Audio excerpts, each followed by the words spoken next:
नमस्कार मित्रों। आज के इस वीडियो में एक बार फिर से आप सभी का बहुत बहुत हार्दिक स्वागत है। हम आशा करते हैं कि आप सभी स्वस्थ होंगे, मस्त होंगे और पूरी तरह से अपनी तैयारी में व्यस्त होंगे। तो मित्रों, आज के इस वीडियो में हम हिंदी साहित्य के अंतर्गत आलोचना विधा और आलोचना विधा के अंतर्गत कुछ महत्वपूर्ण एवं संभावित प्रश्नों को व्याख्यात्मक तरीके से हल करेंगे और इसके साथ इन्हें ट्रिक की सहायता से याद करने का भी प्रयास करेंगे। तो हम आशा करते हैं कि वीडियो आप सबके लिए बहुत ही महत्वपूर्ण होने वाला है, इसलिए इस वीडियो को आप लोग अंत तक जरूर देखें। चैनल पर नए हैं तो चैनल को सब्सक्राइब कर लें और इसके साथ अगर आपको थोड़ा सा भी उचित लगे तो इस वीडियो को अपने जो परिचित लोग हैं उनके पास भी शेयर करें। और उसके पूर्व की वीडियो में हम लोगों ने कुल 1560 प्रश्नों को देखा था, तो आज के इस वीडियो में उसके आगे के प्रश्नों को हम लोग जानेंगे। तो जैसा कि स्क्रीन पर आप देख पा रहे हैं प्रश्न संख्या 1561 कि आज का हिंदी निबंध साहित्य अधिकांश में आलोचना की ओर दौड़ा जा रहा है। आजकल आचारत्व की चाह रीतकाल से भी कुछ बढ़ी चढ़ी है, यह किसका कथन है? देखिए, दो बातें हैं। एक है कि हिंदी निबंध साहित्य अधिकांश में आलोचना की ओर दौड़ा जा रहा है, दूसरा आजकल आचारत्व की चाह में रीतकाल से भी कुछ बढ़ी चढ़ी है ना। तो ये ध्यान में रखिएगा किसका कथन है। नंद किशोर नवल का है, बाबू गुलाब राय का है, मुक्तिबोध का है या फिर मलयज का है। तो ढेर सारे भाई बहनों का जवाब आ गया, विकल्प बी को लॉक किया जाए। विकल्प B Babu Gulab Rai is right answer, है ना। देखिए, आचारत्व की चाह रीतकाल से कुछ बढ़ी चढ़ी है। अब रीतकाल से कुछ बढ़ी चढ़ी है तो गुलाब राय का ध्यान में रख लीजिएगा। और आज का हिंदी साहित्य अधिकांश आलोचना की ओर दौड़ रहा है। तो देखिए, आजकल गुलाब अगर किसी को देते हैं या गुलाब किसी के हाथ में देखते हैं ना, तो लोग आलोचना की ओर ज़्यादा दौड़ते हैं। बस ऐसे कुछ क्लू बना लीजिएगा और ध्यान में बैठा लीजिएगा, ठीक है। चलिए, व्याख्या देख सकते हैं कि हिंदी निबंध साहित्य की वर्तमान स्थिति को लक्ष्य करते हुए बाबू गुलाब राय ने उपयुक्त कथन को कहा है, जबकि नंद किशोर नवल मुक्तिबोध मार्क्सवादी या प्रगतवादी आलोचक के रूप में प्रसिद्ध हैं तथा मलयज मूलतः कवि हैं। इनके आलोचनात्मक निबंधों के दो संग्रह हैं। एक तो है कविता से साक्षात्कार मलयज का है, दूसरा है संवाद और एकालाप मलयज का है। तो मलयज का कविता से साक्षात्कार और मलयज का संवाद और एकालाप ध्यान में रख लीजिएगा। अब प्रश्न संख्या 1562 है कि सूर्यकांत त्रिपाठी निराला के बारे में रामचंद्र शुक्ल की क्या स्थापनाएं हैं। आपके स्क्रीन पर ये प्रश्न दिख रहा है, विकल्प भी दिख रहे हैं, तो सोच समझकर आपको जवाब देना होगा। नीचे आपको एक कूट दिखाई दे रहा है, इस कूट के हिसाब से आपको जवाब देना है। तो इस प्रश्न को मैं पढ़ूंगा नहीं, बल्कि जवाब आप सबका डायरेक्ट देखूंगा। और ढेर सारे भाई बहनों का जवाब भी आ गया सर, विकल्प सी को लॉक किया जाए। विकल्प सी 1 और 4 इज राइट आंसर, है ना। देखिए, निराला जी में बहुस्पर्शनीय प्रतिभा है, बिल्कुल सही है। और चौथा, निराला जी पर बंग भाषा की काव्य शैली का प्रभाव है। दो बातें आचार्य रामचंद्र शुक्ल जी ने कहा है। पहली चीज कि निराला जी में बहुस्पर्शनीय प्रतिभा है, और दूसरा इन्होंने कहा है कि निराला जी पर बंग भाषा की काव्य शैली का प्रभाव है। ध्यान में रखिएगा, 1 और 4 को आप लोग बिल्कुल हमेशा के लिए छाप लीजिएगा, है ना। व्याख्या भी देख सकते हैं कि निराला जी में बहुस्पर्शनीय प्रतिभा है, निराला जी पर बंग भाषा की काव्य शैली का प्रभाव है। रामचंद्र शुक्ल के अनुसार निराला में लाक्षणिक वैलक्षण लाने की प्रवृत्ति उतनी नहीं पाई जाती जितनी प्रसाद और पंत में।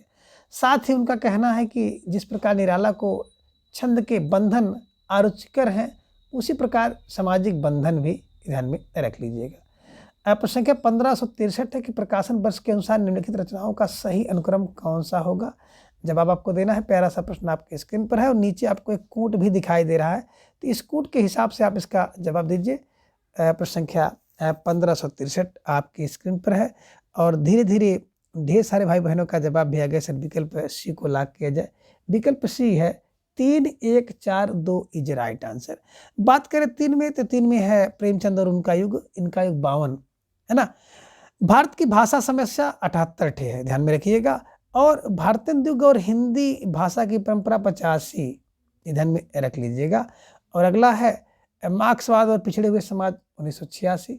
तो इसके हिसाब से देखेंगे 3, 1, 4, 2 इज राइट आंसर। जिन भाई बहनों का जवाब विकल्प सी था, बिल्कुल सही जवाब। बेसुन तैयारी आप सबकी यहाँ पर दिख रही है, निश्चित रूप से आप सब बधाई के पात्र हैं, ये ध्यान में आप रखिएगा, ठीक है। चलिए, व्याख्या देख सकते हैं प्रेमचंद और उनका युग। प्रेमचंद और उनका युग पहले है क्योंकि 52 युग, प्रेमचंद और उनका 52 युग। भाषा की समस्या 78 है, भारत की भाषा समस्या 78 है और भारतीय उद्योग और हिंदी भाषा की विकास परंपरा बिल्कुल भैया 85 है। मार्क्सवाद और पिछड़े समाज 86 है, ध्यान में रख लीजिएगा। ठीक है, चलिए अब संख्या 1564 है कि किसी वस्तु के प्रत्यक्ष ज्ञान या भावना से हमारी अपनी सत्ता के क्रोध का जितना ही अधिक तिरोभाव और हमारे मन की उस वस्तु के रूप में जितनी ही पूर्ण परिणित होगी उतनी ही बढ़ी हुई हमारी सौंदर्य की अनुभूतियाँ कही जाएगी। यह कथन किसका है? नागेंद्र का, नरेंद्र शर्मा का, रामचंद्र शुक्ल का, बालकृष्ण भट्ट का। तो ढेर सारे भाई बहनों का जवाब आ गया। अक्सर विकल्प सी को लॉक किया जाए। विकल्प सी Ramchandra Shukla is right answer, है ना। किसी वस्तु के प्रत्यक्ष ज्ञान या भावना हमारी सत्ता का, तो प्रत्यक्ष ज्ञान या भावना रामचंद्र शुक्ल से होती है।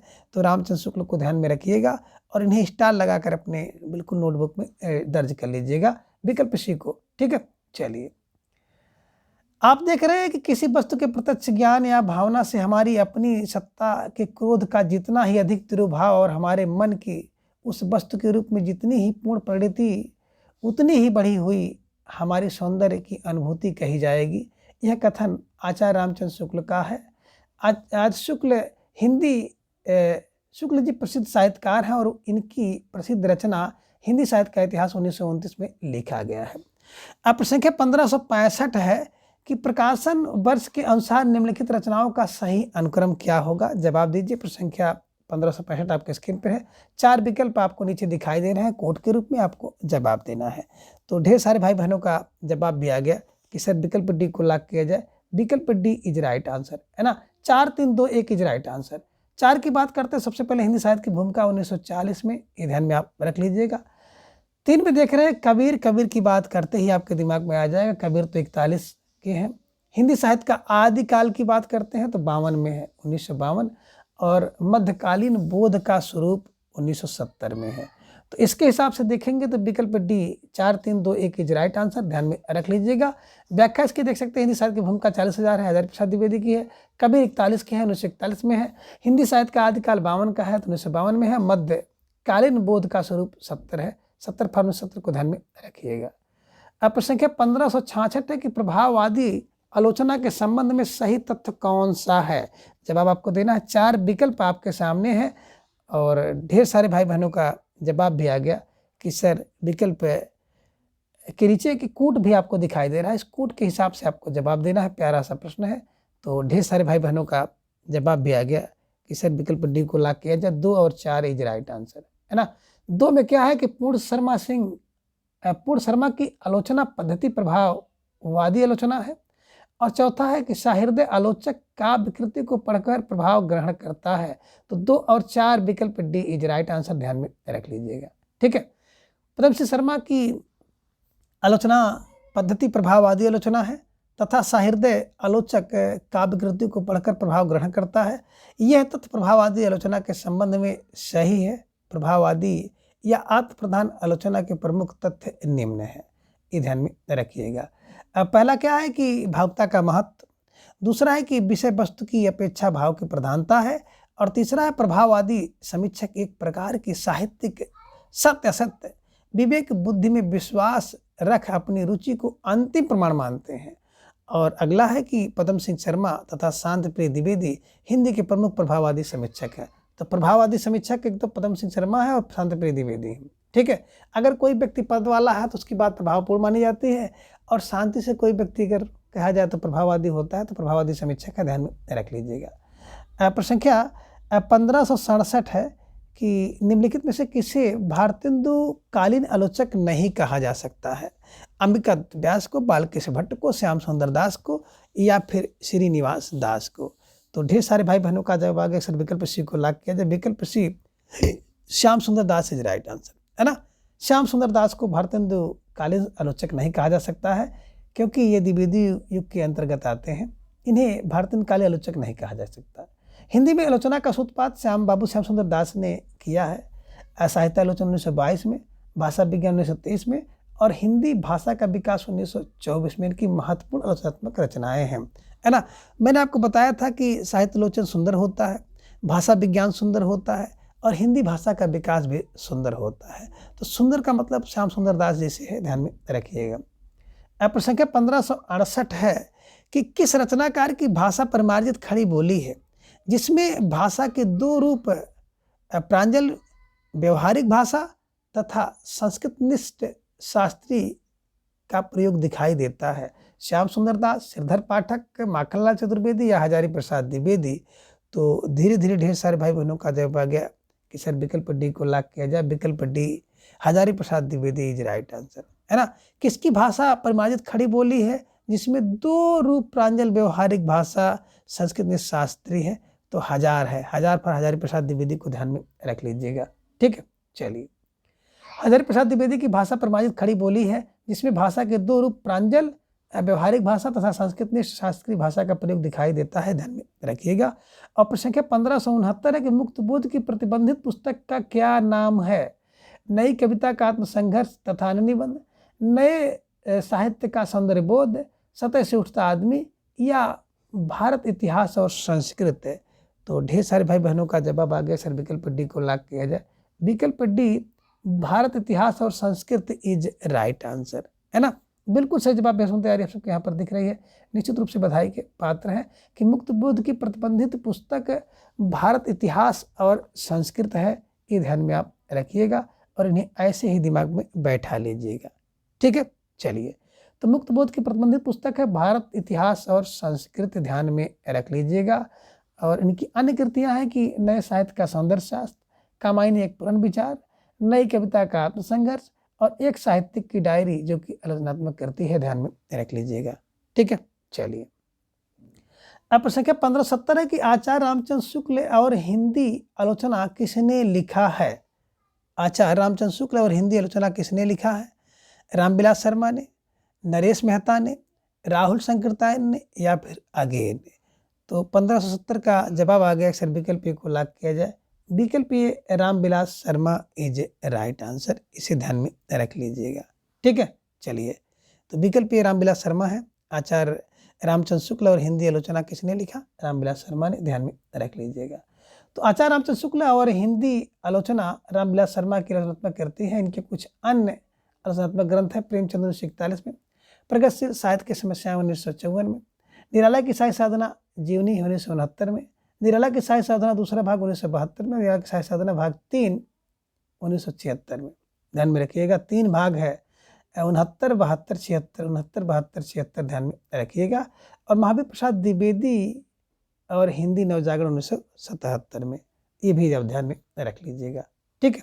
चलिए, अब प्रश्न संख्या 1571 है कि किस रचनाकार ने अपना प्रथम आलोचनात्मक लेख निराला जी की कविता लिखा जो चर्चित पत्रिका चांद में प्रकाशित हुई? जवाब दीजिए।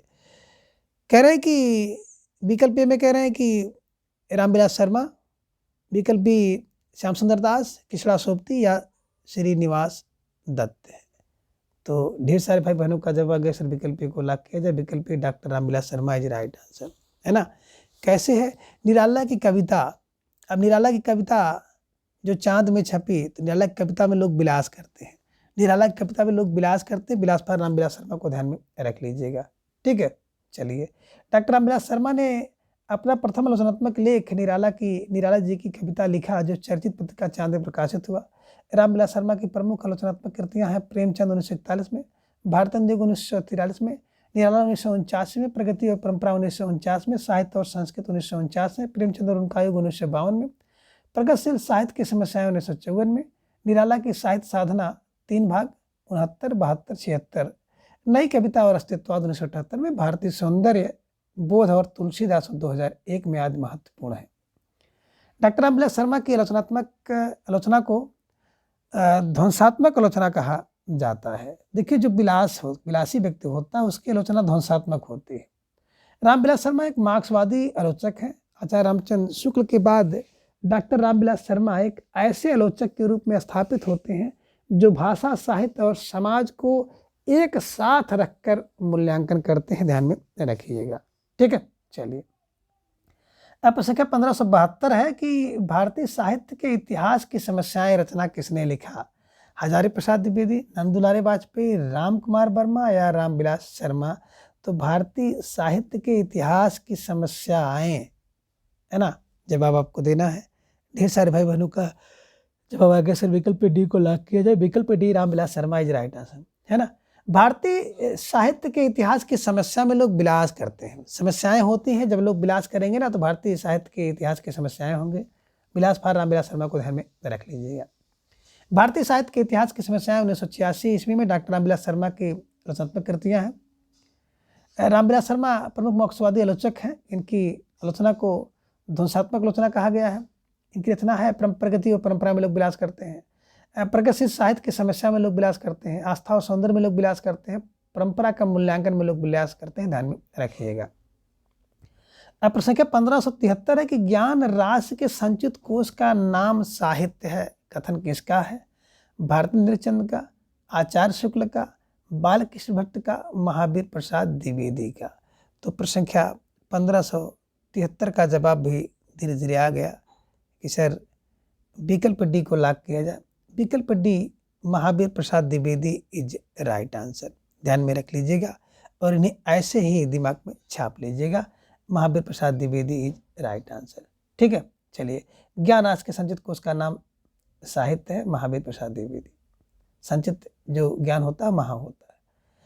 तो साहित्य की महत्व निबंध में आचार्य महावीर प्रसाद द्विवेदी ने लिखा है कि ज्ञान राशि के संचित कोश का ही नाम साहित्य है। सब तरह के भावों को प्रकट करने की योग्यता रखने वाली और निर्दोष होने पर भी यदि कोई भाषा अपना निज का साहित्य नहीं रखती है तो वह रूपवती भिखारिन की तरह कदापि आदरणीय नहीं हो सकती है। भारतंत्र के संबंध में डॉक्टर राम स्वरूप चतुर्वेदी ने लिखा है। कविता में उनका संस्कार और गद्य में विचार है। आचार्य रामचंद्र शुक्ल ने निबंध के विषय में लिखा है कि यदि गद्य कवियों या लेखकों की कसौटी है तो निबंध गद्य की कसौटी है। ये ध्यान में आप रख लीजिएगा, ठीक है। चलिए, अब प्रश्न संख्या 1574 है कि देव और भिखारी किसकी पुस्तक है? पदम सिंह शर्मा, लाला भगवान दीन, मिश्र बंधु, कृष्ण बिहारी मिश्र। तो देखिए, देव जो होते हैं ना वो कृष्ण है। देव कृष्ण है तो देव और बिहारी ध्यान में रखिएगा। जैसे देव पहले देखिएगा तो कृष्ण, देव कृष्ण है ना, कृष्ण बिहारी मिश्र ध्यान में रखिएगा। एकदम बिल्कुल स्पष्ट रूप से इन्हें दिमाग में बैठा लीजिएगा। देव और बिहारी पुस्तक के लेखक हैं कृष्ण बिहारी मिश्र। इस प्रकार की पुस्तक देव को बिहारी से बड़ा कवि सिद्ध किया गया है। लाला भगवान दीन ने बिहारी लाला देख लीजिएगा, जैसे बिहारी देखिएगा लाला। आलोचक पुस्तक लिखी, इसमें बिहारी को देव से बड़ा माना है। अब प्रश्न क्या 1575 है कि निम्न में से किस लेखक को आलोचना के क्षेत्र में सम्राट माना जाता है? आचार्य रामचंद्र शुक्ल, श्याम सुंदर दास, डॉक्टर नागेंद्र या डॉक्टर रामविलास शर्मा। तो आलोचना के क्षेत्र में सम्राट जो है विकल्प ये आचार्य Ramchandra Shukla is right answer, ध्यान में रख लीजिएगा, है ना। आलोचना के क्षेत्र में जो सम्राट है वो कौन है? रामचंद्र शुक्ल है, ध्यान में रख लीजिएगा, ठीक है। चलिए, अब प्रश्न संख्या 1576 है कि विद्यापति की कविता का स्थापत्य श्रृंगारी है, उसे आध्यात्मिक कहना, खजुराहो के मंदिरों को आध्यात्मिक कहना है। अब पंक्तियां के लेखक कौन है? Bachchan Singh, doctor Ramchandra Tiwari, Ramvilas Sharma, doctor Vishnukant Shastri. तो ढेर सारे भाई बहनों का जवाब आ गया कि Bachchan Singh is right answer, doctor, है ना। ये विकल्प ये है। विद्यापति की कविता स्थापत्य श्रृंगारिक है, उसे आध्यात्मिक कहना, खजुराहो के मंदिर को आध्यात्मिक कहना। अब खजुराहो का मंदिर देखने कौन जाता है? खंजू बंधु, है ना, बच्चे जाते हैं। बच्चे पर डॉक्टर बच्चन ध्यान में रख लीजिएगा, ठीक है। चलिए, विद्यापति कविता का स्थापत्य श्रृंगारिक है, उसे आध्यात्मिक कहना, खजुराहो के मंदिरों को आध्यात्मिक कहना। उक्त पंक्तियों के लेखक डॉक्टर बच्चन सिंह हैं। इन्होंने विद्यापति को जाति कहा। इनके द्वारा लिखित पुस्तक आधुनिक हिंदी साहित्य का इतिहास तथा हिंदी साहित्य का दूसरा इतिहास है, ध्यान में रख लीजिएगा। अब प्रश्न संख्या 1577 है कि इसमें कोई संदेह नहीं कि कबीर को राम नाम रामानंद से प्राप्त हुआ, पर आगे चलकर कबीर के राम रामानंद से भिन्न हो गए। यह कथन किसका है? हजारी प्रसाद द्विवेदी, रामचंद्र शुक्ल का, डॉक्टर राम कुमार वर्मा का या परशुराम चतुर्वेदी का। तो ढेर सारे भाई बहनों का जवाब आएगा सर विकल्प बी को लॉक किया जाए।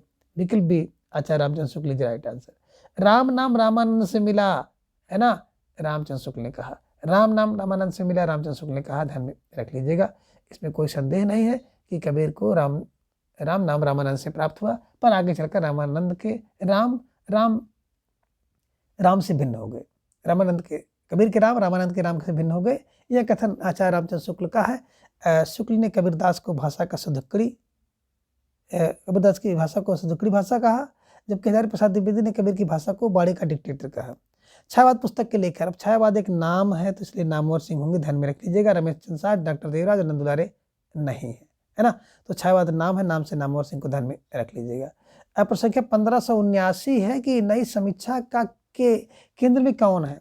अब नई समीक्षा के केंद्र में कृतकार है, कृति है, समाज है या फिर युग इन परिस्थितियां हैं। तो नई समीक्षा के केंद्र में कृति होती है, जो रचना है वो है, ध्यान में रख लीजिएगा। ठीक है, चलिए इसकी व्याख्या आप देख सकते हैं। नई समीक्षा के केंद्र में कृति है।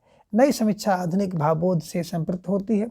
नई समीक्षा आज के परिवेश में व्याप्त विसंगति, तनाव, असहायता, निरुद्देशता, एकाकीपन, अजीब अजनबीपन, ऊब आदि का साक्षात करते हुए एवं अस्मिता और व्यक्तित्व की आदित्यता को स्वीकार कर मानव मुक्ति का मार्ग खोजती है तथा रचना को भाषिक सर्जना मानकर काव्य भाषा के विश्लेषण पर विशेष बल देती है।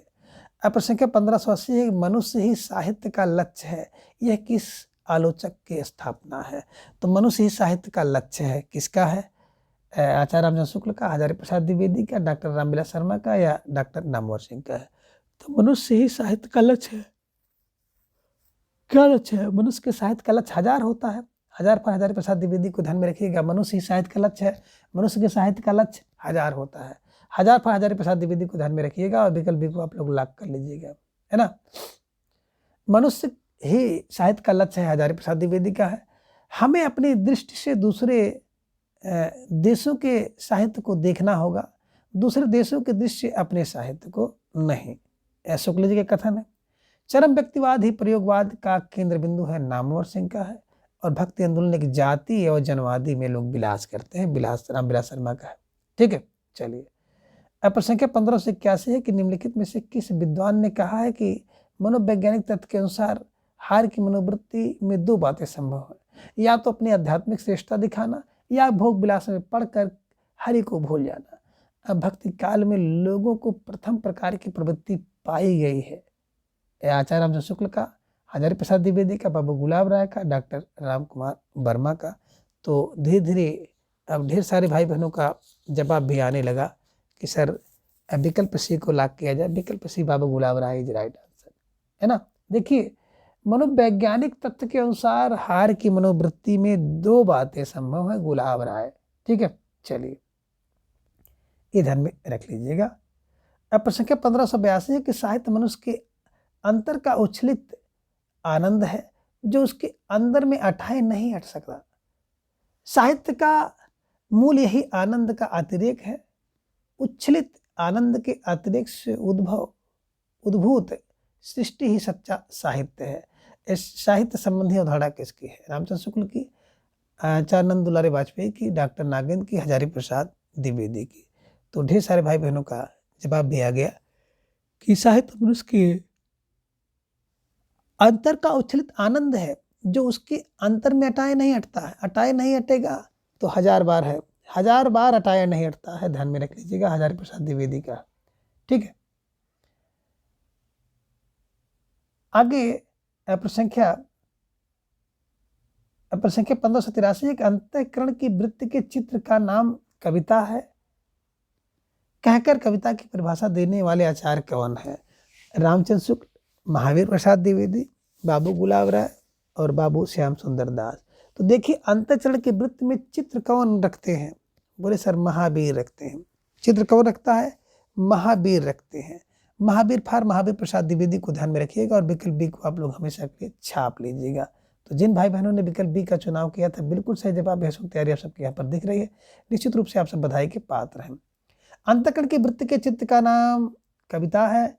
कविता की परिभाषा महावीर प्रसाद द्विवेदी की है। महावीर प्रसाद द्विवेदी को हिंदी का प्रथम लोकवादी आचार्य माना जाता है। महावीर प्रसाद द्विवेदी का जन्म 1864 में हुआ और मृत्यु 1938 में हुई। रायबरेली के दौलतपुर गांव में हुआ था। महावीर प्रसाद द्विवेदी अनुत और मौलिक लगभग 80 ग्रंथ हैं।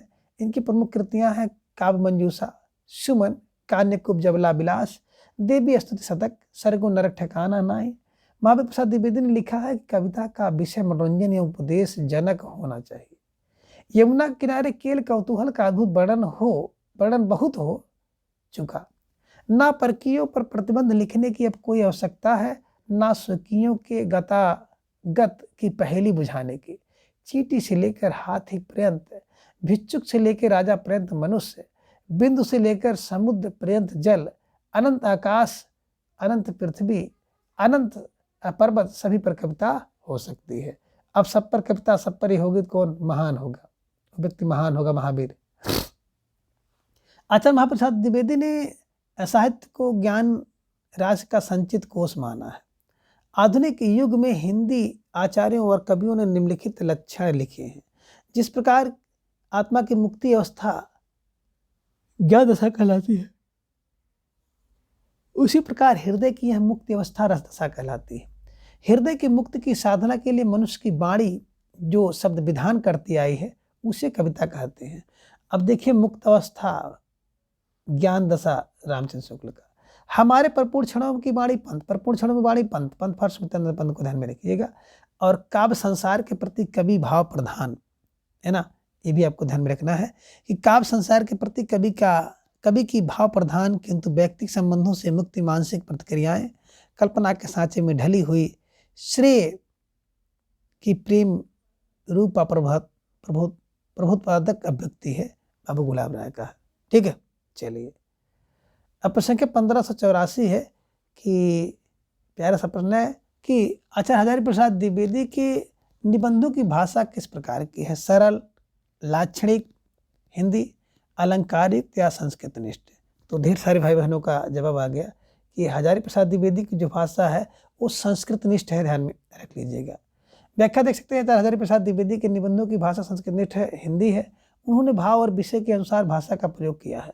उनकी भाषा के दो रूप दिखाई पड़ते हैं, एक प्रांजल व्यवहारिक भाषा और दूसरा है संस्कृतनिष्ठ शास्त्रीय भाषा। तो प्रांजल और संस्कृतनिष्ठ भाषा ध्यान में रखिएगा। हजारी प्रसाद द्विवेदी की प्रमुख रचनाएं हैं, आलोचनात्मक रचनाएं हैं। सुर साहित्य 1000 होता है, हिंदी साहित्य की भूमिका 1000 होती है, नाथ संप्रदाय 1000 होता है, साहित्य का मर्म 1000 है और साहित्य सहज साधना 1000 होती है।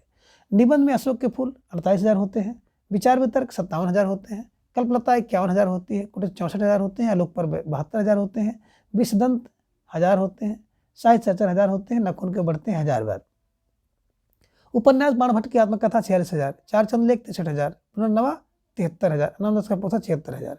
1000 फार हजारी प्रसाद को द्विवेदी को ध्यान में रख लीजिएगा। अब प्रश्न संख्या 1585 है कि शुद्ध कविता की खोज के रचनाकार कौन है? अगे, नामवर सिंह, मुक्तिबोध या फिर दिनकर? तो आप लिख सकते हैं शुद्ध कविता की खोज जो करने वाला व्यक्ति होता है वो नाम दिन भर खोजता है। शुद्ध कविता की खोज कब होती है? दिन भर होती है। दिन भर फार दिनकर को ध्यान में रख लीजिएगा और इन्हें अपने दिमाग में बैठा लीजिएगा। ठीक है, चलिए शुद्ध कविता की खोज रामधारी सिंह दिनकर की रचनात्मक कृति है। दिनकर की प्रमुख काव्य कृतियाँ हुंकार दिन भर करो, कुरुक्षेत्र में दिन भर लड़ो, धूप छाँ दिन में होती है, धुआं और धुआं, धूप और धुआं दिन में होता है, रश्मि दिनकर होते हैं, उर्वशी दिनकर होते हैं, हर एक हर नाम दिनकर की, परशुराम की प्रतिज्ञा दिन भर। अन्य रचनात्मक कृतियां काव्य की भूमिका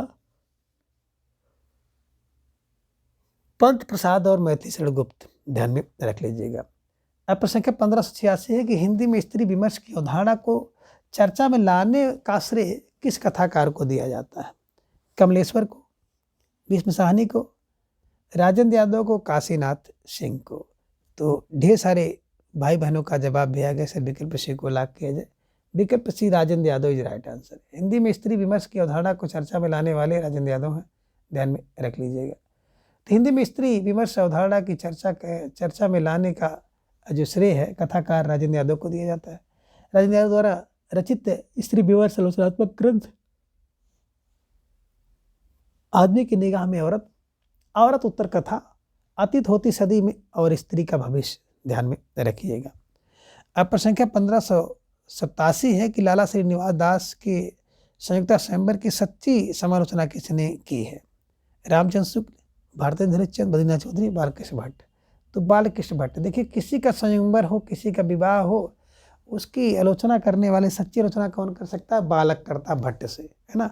लोग कहते हैं बहुत अच्छा था, लेकिन बालक बता देता है कि सब कुछ था लेकिन छीना कम पड़ गया, है ना। तो जो भी जैसा भी देखेगा बालक भट्ट से उसकी आलोचना करेगा। तो सच्ची समालोचना भट्ट से, बालकृष्ण भट्ट को ध्यान में रख लीजिएगा। और इन्हें ऐसे ही दिमाग में बैठा लीजिएगा। अब प्रश्न संख्या 1588 है कि काव्यानुभूत की जटिलता चित्तवृत्तियों की संख्या पर निर्भर नहीं बल्कि संवादी विषमवादी वृत्तियों के द्वंद्व पर आधारित है। यह कथन किसका है? रामचंद्र शुक्ल का, नामवर सिंह का, नंद दुलारे वाजपेयी का या फिर हजारी प्रसाद द्विवेदी का? तो प्रश्न संख्या 1588 का जवाब भी आ गया कि सर विकल्प ए को लॉक किया जाए। विकल्प ए Ramchandra Shukla is right answer, है ना। संवादी और विसंवादी का द्वंद्व कौन करता है? रामचंद्र शुक्ल करते हैं, ध्यान में रख लीजिएगा। संवादी विसंवादी रामचंद्र शुक्ल।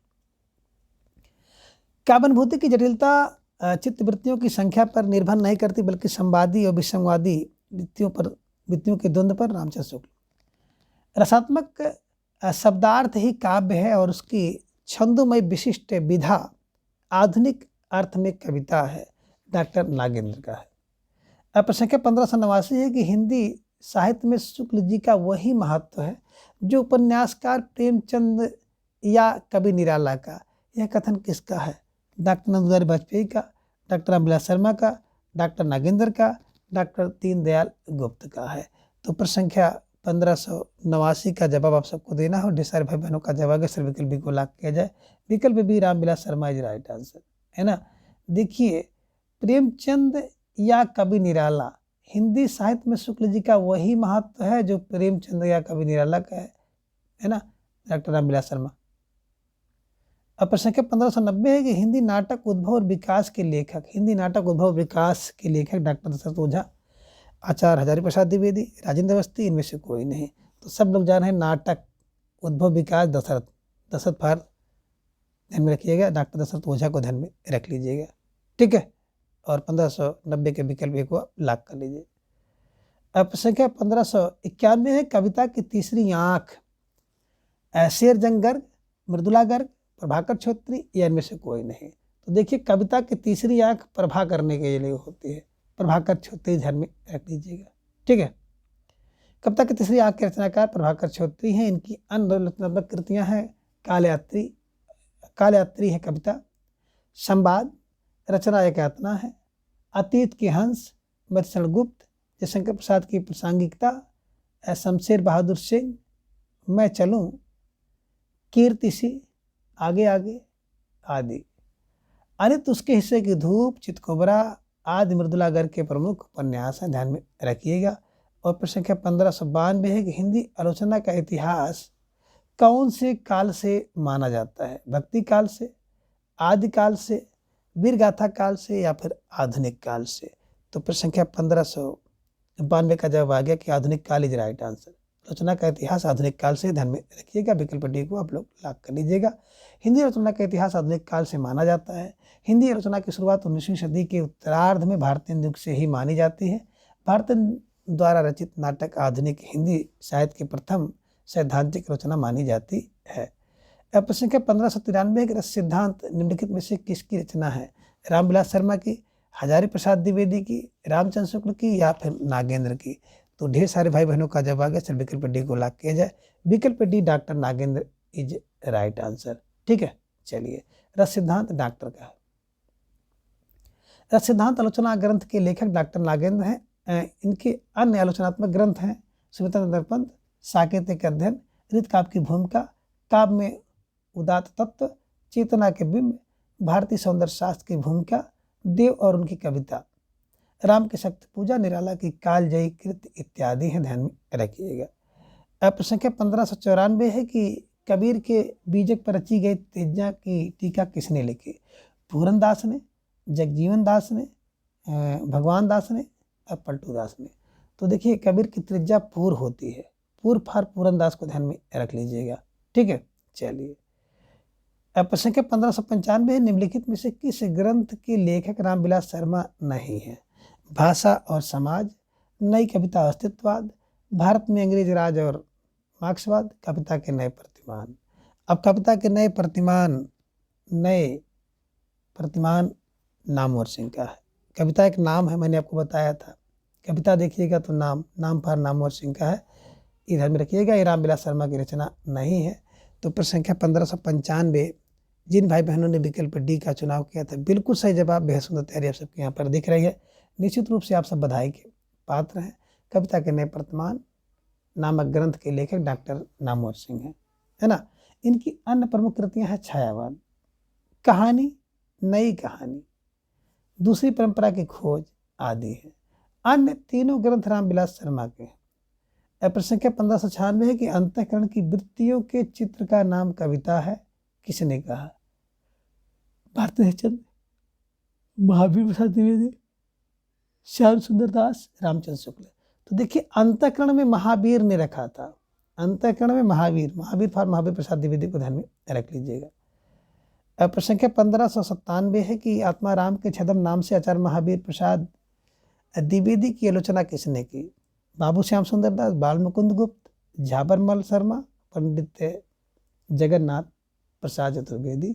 तो बाबू बाल मुकुंद गुप्त इज राइट आंसर, है ना। आत्माराम छद्म नाम से बुद्धि कुंद हो जाती है, कुंद, कुंद फॉर बाल मुकुंद को ध्यान में रख लीजिएगा। आत्माराम के छद्म नाम से आचार्य महावीर प्रसाद द्विवेदी की आलोचना बाबू बाल मुकुंद गुप्त ने की। आचार्य द्विवेदी ने अपने ग्रंथ भाषा और व्याकरण शीर्षक में अनिश्चितता शब्द का प्रयोग किया था। अनिश्चितता शब्द को लेकर बाल मुकुंद गुप्त ने आत्माराम के छद्म नाम से आचार्य महावीर प्रसाद द्विवेदी की आलोचना की। इनके बाद आचार्य द्विवेदी ने सर्गो नरक ठिकाना नाही शीर्षक में कल्लू अरहित छद्म नाम से भी इसका जवाब दिया है। अब प्रश्न संख्या 1598 है कि यदि द्विवेदी जी ना उठ खड़े होते तो जैसी अव्यवस्थित व्याकरण विरुद्ध और ऊटपटांग भाषा चारों ओर दिखाई पड़ी थी, उसकी परंपरा जल्द ना रुकती। कथन किसका है?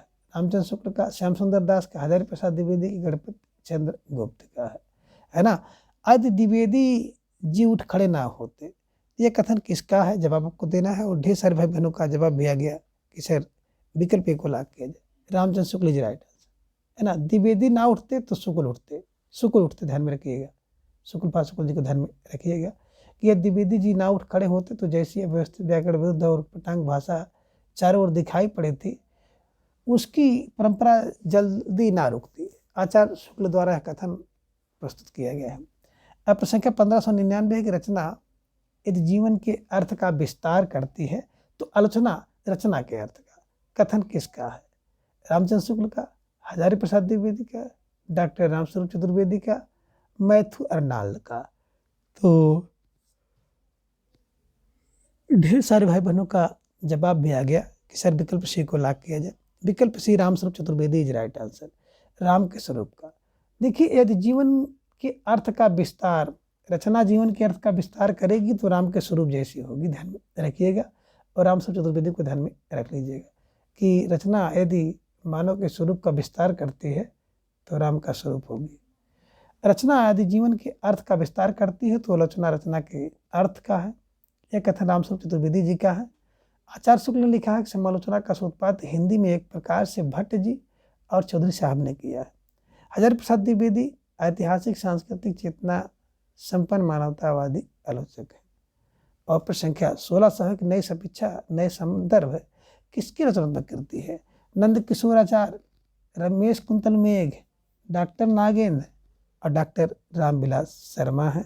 तो जवाब आपको देना है। प्रश्न संख्या 1600 आपके स्क्रीन पर है और ढेर सारे भाई बहनों का जवाब आ गया सर विकल्प सी को लाग किया जाए। विकल्प C doctor Nagendra is right answer, है ना। नई समीक्षा नए संदर्भ, नई समीक्षा नए संदर्भ डॉक्टर का है। डॉक्टर फॉर डॉक्टर नागेंद्र को ध्यान में रखिएगा। तो नई समीक्षा नए संदर्भ डॉक्टर नागेंद्र की रचनात्मक कृति है। इनकी रचनात्मक कृतियां हैं सुविधानंद पंत, साकेतिक अध्ययन, ईदकाल की भूमिका, रस सिद्धांत, नई साहित्य, नए समाज शास्त्र आदि ध्यान में रखिएगा। तो मित्रों आज के इस वीडियो में बस इतना। इसके अगले भाग को हम लोग अगली वीडियो में जानेंगे। तब तक के लिए आप सभी अपना बेहद ख्याल रखें और अपना अधिक से अधिक समय अपने अध्ययन पर लगाएं। अपना प्रेम स्नेह विश्वास इस चैनल पर बनाए रखें। धन्यवाद, नमस्कार, बाय बाय।